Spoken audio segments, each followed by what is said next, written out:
Hey gang, Scott with the Scott Gartner Group, and today, easily the most common thing, the questions we're getting these days, yeah, it's how's the market, but what about rates? So we've got Rachel Guerrero with Movement Mortgage with us today, just to kind of briefly go over mortgages and what's going on in there. Rachel, thanks for being here. Yeah, thanks for having me. I appreciate it. Yeah. Um, you know, I think the most common things everybody hears about the Fed, they don't really understand the distinctions with that. What they do understand is it's moving, and it's been moving a lot lately. So tell us, we just had another change last week, yeah? Yeah, the Fed increased the Fed funds rate by 75 basis points. So, big increase. We haven't been seeing, or we've seen some rather steady increases throughout 2022 to fight inflation. And so what's that mean to the borrower, though, in the mortgage world? That doesn't directly affect, but Yeah. So I think it's important to know that as the Fed increases the Fed funds rate, it's really to make the cost of borrowing more expensive to slow spending and to kind of slow this rise in inflation that we've been faced with the past couple of years. Um, for 2 years, nearly 2 years, the Fed funds rate sat at zero or just above 0%. So realistically, it made the cost of borrowing money very inexpensive. yeah, probably too inexpensive. Yeah. In fact, I get a little as I watched as they're trying to change this. I think they'd like us to believe that this is just a dial. We can fix this. We know how to dial it in, and we'll get it done here real quick. And that's probably really not true, isn't it? I think they're just kind of experimenting. They're experimenting. And the Fed is actually, they've expressed that they don't understand inflation. And so I think they're finally maybe starting to figure it out a little bit, but it's taken them a long time to figure out what that means and how to appropriately control their increases and decreases. That makes sense. And for all we know, they are doing it pretty rapidly. They could have already overshot, right? I mean, that's possible. They have made commentary that, if we do too much, then we're just going to dial it back a little bit. And so, like you said, it's all a dial up and down. Kind of a dynamic market. Well, what are we looking at today? Mortgage rates around 7. Yeah, 7 to 8%. It's really truly going to depend on, credit, how much you're putting down, what the loan program looks like. But people get scared of the 7 to 8% rates because, let's face it, 2, 3% is a very beautiful number, but what has that contributed to? What have we seen the last couple of years with buyer demand and supply shortages?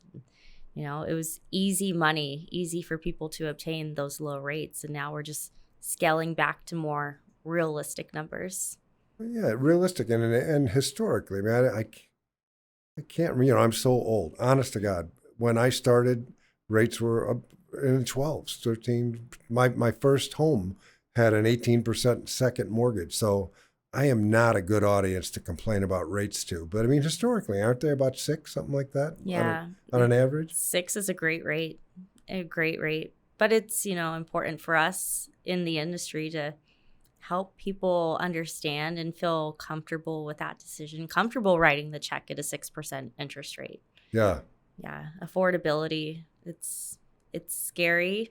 It's a large check that you're writing every month. But if we can help our homeowners understand what affordability means. And it's interesting because here in the Valley, we've seen homes appreciate on average 30% the last couple of years. Yeah. What's normal appreciation? 4 or 5%, something Yeah. like that. Yeah.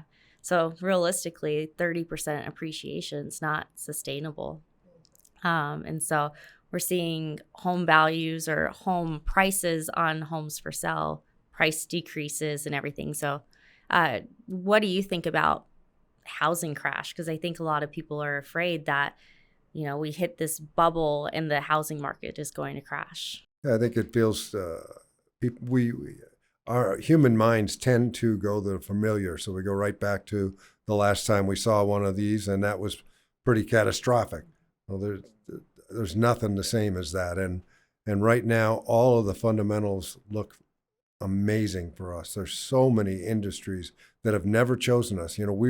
Our economy has always been built on construction and on growth, and that stopped in 2008, something like that. So now we have so much more diversified, and so many industries coming, and there is literally a shortage of homes. We do not, even today, have enough homes. I don't care what the rates do. We don't have enough homes, and we need more homes.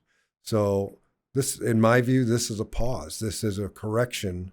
They're intentionally trying to slow it down, but it can't stay that way for long. So I don't know if it's going to be a year. I don't know. It could be 2 years. It's hard for me to envision more than that. But overall, the fundamentals, at least here in the greater Phoenix area, are phenomenal. And my son, my 31-year-old, is just right now getting to the point where he wants to buy a house, and he's wanting to time it. You don't time stuff like that. It doesn't work. It's not gonna. The best day to buy was yesterday. Exactly.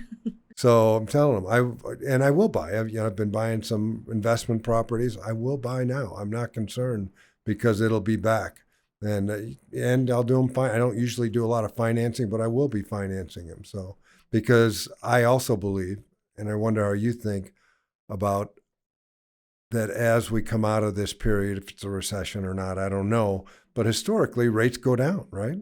Rates always follow. You could go back decades, and during recessionary periods and periods of inflation, as inflation rises, rates rise. And as inflation cools, rates cool. Because what does inflation do? It erodes the cost of money. You can borrow less or buy less when the cost is higher. Yeah.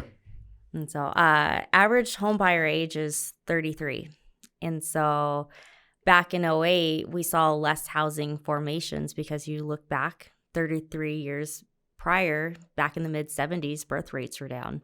Yeah. And so construction was at all-time highs. They put out millions and millions of homes, and we just didn't have the buyer demand for it then. And, shoddy loans were written as well. And I think that it's a lot harder to get a loan today than it was 15 years ago. Rightfully so. Yep. Yeah. Yeah, that was nonsense. Mm-hmm. But then the builders overreacted. I understand. I've known a lot of builders that went bankrupt in the past, but they overcorrected and stopped building, and that's how we got in the shortage that we're at. So it's the real thing. Absolutely. So market predictions 2023. What do you think is going to happen next year? I think we're going to be slightly below where we've been. I know we're going to sell less homes for sure. But pricing is going to drop, but I don't think it's going to be a big thing. That's what we're seeing as we're very seasonal in our market, and we've just gotten to our selling season, and that's what we're seeing.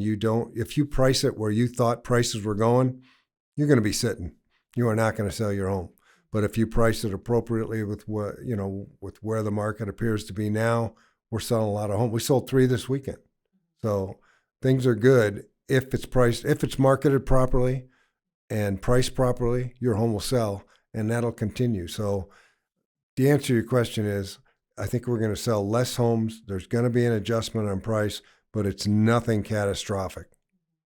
I agree 100% on that. And I mean, interestingly enough, despite rates is one factor of the equation, but because homes are being sold, these sellers are maybe more inclined to help the buyer potentially with buyer concessions and help them temporarily or permanently lower the interest rate. And there's less demand out there, and buyers have not seen this type of market in a really, really long time. They're not bidding against 50 other buyers for the same home. Yep. They could be a little bit more selective with their approach, put more time into it. I don't know. Have you heard a stat recently on home buyers that have purchased in the last 2 years? How many are happy or unhappy with the home that they ultimately purchased? No, I'd like to see that, actually. I think that would be interesting. I think I heard something like 37% of home buyers second guess the decision that they made. And don't quote me. I heard it in the wind, but interesting. That was the stat that's being thrown around. They had to get into the home. They had to write the offer at that moment. Otherwise, that home was going to be scooped up from beneath them.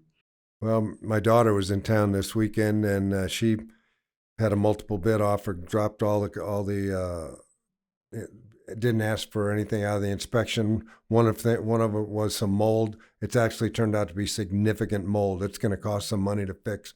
So I think we'll see a lot of people waking up to some things they skipped that could be expensive. They're not having to waive inspection, waive appraisal, shorten inspection period, whatever. They could be a little bit more diligent and thoughtful with their process. It's just going to be a more reasonable market. And, it's funny too, our market has always been very unique in that certainly 80% of the offers are in cash. Over the last couple of years, it's been higher than that for a lot of reasons.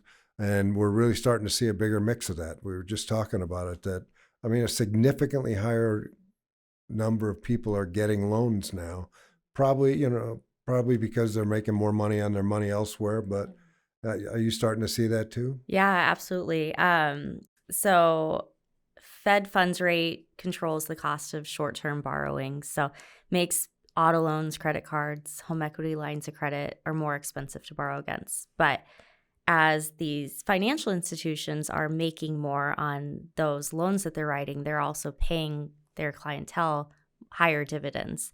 And so we're beginning to see higher rates being paid on our assets that we have invested. And keep your assets in the savings accounts or however you have your funds diversified, but earn money on those, pay the rate on the mortgage. And then when rates decrease, and they will decrease, looking at the graphs, you refinance and take advantage of that additional savings at that time. Yeah, and that whole process has gotten not easier, but simpler. And I know that goes really well, and it's a normal thing you guys do, right? Get people into a loan, and then a couple of years later can help them out. Mm-hmm. Exactly. Just being efficient, staying on top of conversations, watching what's going on in the market, and whomever you're working with from the lender perspective or real estate professionals, they'll help you understand when that time makes sense to refinance. Well, that's good. So I think the big message is that the rates is nothing to be afraid of at this point. It's something that we can fix later on as it adjusts. And that right now is actually a very good time to buy. I saw a thing Dave Ramsey did. If you maybe Google Dave Ramsey if you're not familiar with him. He's a financial advisor, helps people get out of debt. And he says he thinks the next 5 years will be the best time ever to buy a home. Exactly. Get into the home now. Take advantage of the seller being able to help you get into the home. Your home will continue to appreciate in value. And appreciation, it's going to revert back to 4 or 5% annually, which is a great investment. You're building tens of thousands of dollars in your net worth. Another fact, I don't know if you know, 2/3 of your net worth is built from equity that you have in your home. Well, that makes sense. Yeah. Mm-hmm. Yeah. For more people, many people, I think it's even more than that. Exactly. Yeah. Yeah. So let your home appreciate, stack away, build towards your net worth. It's a great time to buy. Let's make the affordability make sense to you. ADP has announced that on average, if you're staying put at your job, your salary is typically increasing over 7% a year. So despite rates being up, it does impact affordability. That's not, it's not important to understand what your family can afford. But next year, it's very likely that you will be making more money, and it's going to offset any increases that you're seeing right now. Well, that makes good sense. So in the end, learn a little bit more. If you have questions, Rachel's available. But I think it's a good time to buy. Don't be afraid of the rates. Don't be afraid of the rates. Lean on those that are experts in the industry. Build trust with those that you know, because trust is important. It's an important investment that they're making. Oh, for sure. Rachel, thanks for taking the time today. Thanks, Scott. Appreciate you. Hey, and thank you guys for listening. We'll be back to you, just trying to keep things topical. And if you ever have questions or things that you'd like us to talk about, let us know. Thanks for listening and make it a great day.